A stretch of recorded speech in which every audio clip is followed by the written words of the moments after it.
The Lightning Thief, Chapter 2. 3 old ladies knit the socks of death. I was used to the occasional weird experience, but usually they were over quickly. This 24/7 hallucination was more than I could handle. For the rest of the school year, the entire campus seemed to be playing some kind of trick on me. The students acted as if they were completely and totally convinced that Mrs. Kerr, a perky blonde woman who I'd never seen in my life until she got on our bus at the end of the field trip, had been our pre-algebra teacher since Christmas.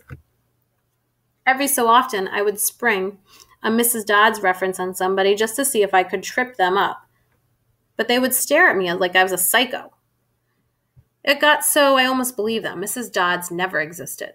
Almost. But Grover couldn't fool me. When I mentioned the name Dodds to him, he would hesitate, then claim she didn't exist. But I knew he was lying. Something was going on. Something had happened at the museum. I didn't have much time to think about it during the days, but at night, visions of Mrs. Dodds with Dodds talons and leathery wings would wake me up in a cold sweat. The freak weather continued, which didn't help my mood. One night, a thunderstorm blew out the windows in my dorm room. A few days later, the biggest tornado ever spotted in the Hudson Valley touched down only 50 miles from Yancey Academy. One of the current events we studied in social studies class was the unusual number of small planes that had gone down in sudden squalls in the Atlantic that year. I started feeling cranky and irritable most of the time. My grades slipped from D's to F's. I got into more fights with Nancy Bobbitt and her friends. I was sent out into the hallway in almost every class. Finally, when our English teacher, Mr. Nickel, asked me for the millionth time why I was too lazy to study for my spelling test, I snapped. I called him an old sot. I wasn't sure what it meant, but it sounded good. The headmaster sent my mom a letter that following week, making it official. I will not be invited back next year to Yancey Academy. Fine, I told myself, just fine. I was homesick. I wanted to be with my mom in our little apartment on the Upper East Side, even if I had to go to public school and put up with my obnoxious stepfather and his stupid poker parties. And yet, there were things I'd miss at Yancey. The view of the woods out my dorm window, the Hudson River in the distance, the smell of pine trees. I'd miss Grover, who'd been a good friend, even if he was a little strange. I worried how he'd survive next year without me. I'd miss Latin class, too. Mr. Brunner's crazy tournament days and his faith that I could do well. As exam week got closer, Latin was the only test I studied for. I hadn't forgotten what Mr. Brunner had told me about this subject being life and death for me. I wasn't sure why, but I started to believe him. The evening before my final, I got so frustrated I threw the Cambridge Guide to Greek Mythology across my dorm room. Words had started swimming off the page, circling my head, the letters doing 180s as if they were riding skateboards. There was no way I was going to remember the difference between Chiron and Charon, or polydikes and polydeuces, and conjugating those Latin verbs. Forget it. I paced the room, feeling like ants were crawling around inside my shirt. I remembered Mr. Brunner's serious expression, his 1,000-year-old eyes. I will accept only the best from you, Percy Jackson. I took a deep breath. I picked up my mythology book. I never asked a teacher for help before. Maybe if I talked to Mr. Brunner, he could give me some pointers. At least I could apologize for the big fat F I was about to score on his exam. I didn't want to leave Yancey Academy with him thinking I hadn't tried. I walked downstairs to the faculty offices. Most of them were dark and empty, but Mr. Brunner's door was ajar, light from his window stretching across the hallway floor. I was 3 steps from the door handle when I heard voices inside the office. Mr. Brunner asked a question.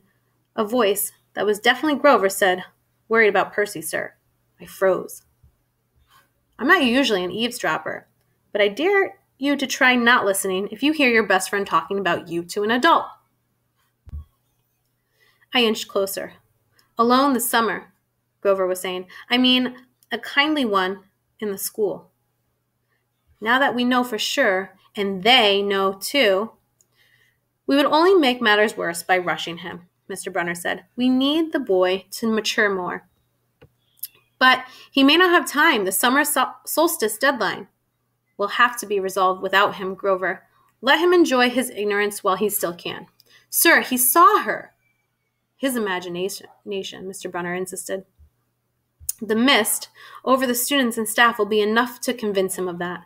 Sir, I can't fail in my duties again. Grover's voice was choked with emotion. You know what that would mean. You haven't failed, Grover, Mr. Brunner said kindly. I should have seen her for what she was. Now, let's just worry about keeping Percy alive until next fall. The mythology book dropped out of my hand and hit the floor with a thud. Mr. Brunner went silent, my heart hammering. I picked up the book and backed down the hall. A shadow slid across the lighted glass of Brunner's office door, the shadow of something much taller than my wheelchair-bound teacher, holding something that looked suspiciously like an archer's bow. I opened the nearest door and slipped inside. A few seconds later, I heard a slow clop, clop, clop, like muffled woodblocks, then a sound like an animal snuffling right outside my door. A large, dark shape paused in front of the glass, then moved on. A bead of sweat trickled down my neck. Somewhere in the hallway, Mr. Brunner spoke. Nothing, he murmured. My nerves haven't been right since the winter solstice. Mine neither, Grover said, but I could have sworn. Go back to the door, Mr. Brunner told him. You've got a long day of exams tomorrow. Don't remind me. The lights went out in Mr. Brunner's office. I waited in the dark for what seemed like forever. Finally, I slipped out into the hallway and made my way back up to the dorm. Grover was lying on his bed, studying his Latin exam notes like he'd been there all night. Hey, he said, bleary-eyed. You going to be ready for this test? I didn't answer. You look awful, he frowned. Is everything okay? Just tired. I turned so he couldn't read my expression and started getting ready for bed.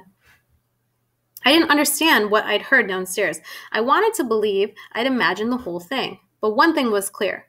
Grover and Mr. Brunner were talking about me behind my back. They thought I was in some kind of danger. The next afternoon, as I was leaving the 3-hour Latin exam, my eyes swimming with all the Greek and Roman names I'd misspelled, Mr. Brunner called me back inside. For a moment, I was worried he'd found out about my eavesdropping the night before, but that didn't seem to be the problem. Percy, he said, don't be discouraged about leaving Yancey. It's for the best. His tone was kind, but his words still embarrassed me. Even though he was speaking quietly, the other kids finishing the test could hear. Nancy Bobbitt smirked at me and made sarcastic little kissing motions with her lips. I mumbled, okay, sir. Mr. Brunner wheeled his chair back and forth, like he wasn't sure what to say. This isn't the right place for you. It was only a matter of time. My eyes stung. Here was my favorite teacher in front of the class telling me I couldn't handle it. After saying he believed in me all year, now he was telling me I was destined to get kicked out. Right, I said, trembling. No, Mr. Brunner said. Oh, confound it all. What am I trying to say? You're not normal, Percy. That's nothing to be... Thanks, I blurted. Thanks a lot, sir, for reminding me. Percy. But I was already gone. On the last day of the term, I shoved my clothes in my suitcase. The other guys were joking around, talking about their vacation plans. One of them was going on a hiking trip to Switzerland. Another was cruising the Caribbean for a month. They were juvenile delinquents, like me, but they were rich juvenile delinquents. Their daddies were executives or ambassadors or celebrities. I was a nobody from a family of nobodies. They asked me what I'd be doing this summer, and I told them I was going back to the city. What I didn't tell them was that I'd have to get a summer job walking dogs or selling magazine subscriptions and spend my free time worrying about where I'd go to school in the fall. Oh, one of the guys said, that's cool. They went back to their conversation as if I'd never existed. The only person I dreaded saying goodbye to was Grover, but as it turned out, I didn't have to. He booked a ticket to Manhattan on the same Greyhound as I had. So there we were, together again, heading into the city. During the whole bus ride, Grover kept glancing nervously down the aisle, watching the other passengers. It occurred to me that he'd always acted nervous and fidgety when we left Yancey, as if he expected something bad to happen. Before, I'd always assumed he was worried about getting teased, but there was nobody to tease him on the Greyhound. Finally, I couldn't stand it anymore. I said, looking for kindly ones? Grover nearly jumped out of his seat. What do you mean? I confessed about eavesdropping on him and Mr. Brunner the night before the exam. Grover's eye twitched. How much did you hear? Oh, not much. What's the summer solstice deadline? He winced. Look, Percy, I was just worried for you. See, hallucinating about demon math teachers. Grover? And I was telling Mr. Brunner that maybe you were overstressed or something because there was no such person as Mrs. Dodds. And Grover, you're a really, really bad liar. His ears turned pink. From his shirt pocket, he fished out a grubby business card. Just take this, okay?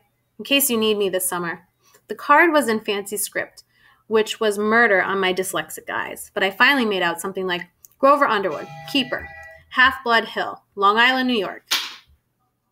What's half? Don't say it out loud, he yelped. That's my, summer address. My heart sank. Grover had a summer home? I'd never considered that his family might be as rich as others at Yancey. Okay, I said glumly. So, if I want to come visit your mansion? He nodded. Or if you need me. Why would I need you? It came out harsher than I meant it to. Grover blushed right down to his Adam's apple. Look, Percy, the truth is I kind of have to protect you. I stared at him. All year long, I'd gotten into fights, keeping bullies away from him. I'd lost sleep worrying that he'd be beaten up the next year without me. And here he was acting like he was the one who defended me. Grover, I said, what exactly are you protecting me from? There was a huge grinding noise under our feet. Black smoke poured from the dashboard, and the whole bus filled with a smell like rotten eggs. The driver cursed and limped the Greyhound over to the side of the highway. After a few minutes clanking around in the engine compartment, the driver announced that we'd all have to get off. Grover and I filed outside with everyone else. We were on a stretch of country road, no place you'd notice if you didn't break down there. On our side of the highway was nothing but maple trees and litter from passing cars.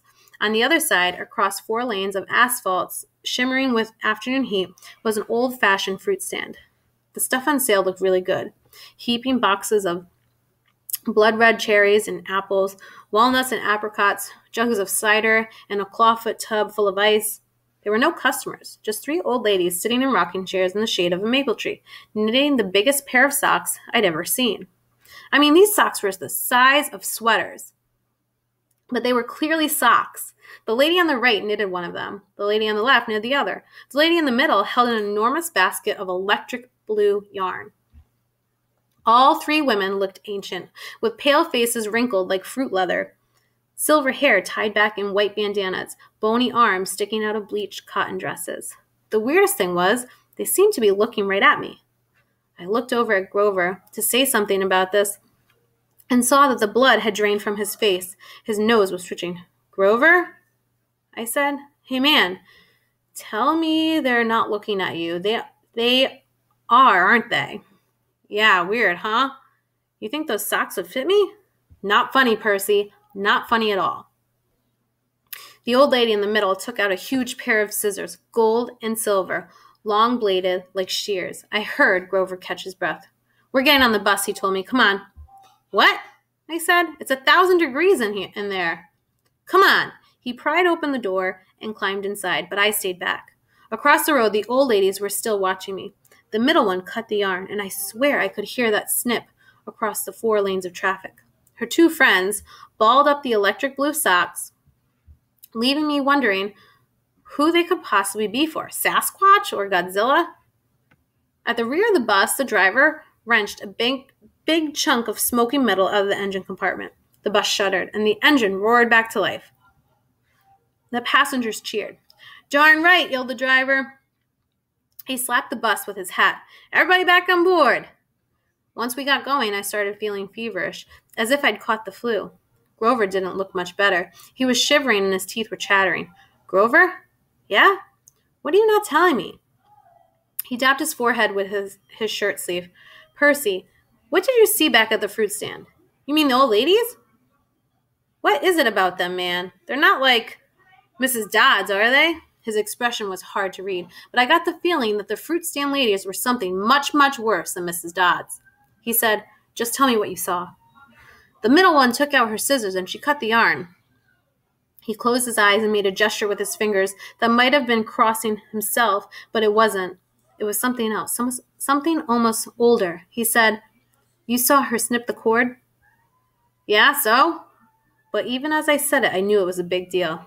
"This is not happening," Grover mumbled. He started chewing at his thumb. "I don't want this to be like the last time." "What last time?" "Always sixth grade. They never get past sixth." "Grover," I said, because he was really starting to scare me. "What are you talking about?" "Let me walk you home from the bus station. Promise me?" This seemed like a strange request to me, but I promised he could. "Is this like a superstition or something?" I asked. No answer. "Grover, that snipping of the yarn, does that mean somebody's going to die?" He looked at me mournfully, like he was already picking the kind of flowers I'd like best on my coffin.